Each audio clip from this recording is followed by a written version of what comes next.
来继续来看，民进党高雄市议员韩树春开车弄红灯，弄死一个55岁机车的骑士。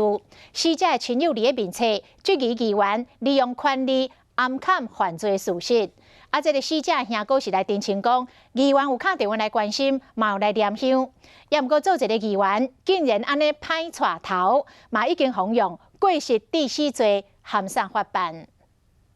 路口红灯，机车拢停落来，阁有一台黑色轿车冲出来，硬要冲红灯，下一秒马上发生死亡车祸，启动着对向路口的机车。肇事者就是民进党高雄市议员韩树春。这件死亡车祸发生在初七的下晡，韩树春开车经过小港沿海一路架中横街口，启动着钢铁匠工作，骑机车55岁黄色男子，骑士当场昏去，送病院了后分别指数3。就嘣一声，人就倒地了。嘣是一段声，附近超商的店员拢惊到，经过5天的抢救，医生男子伫12宣布死亡。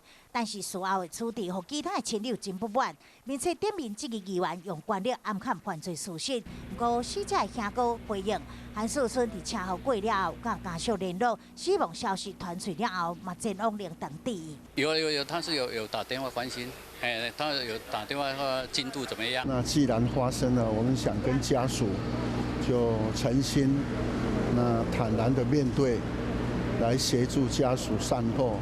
虽然伫事后积极慰问家属，不过对画面内会当清楚看到冲红灯的经过，身为地方的民代做出上歹的示范。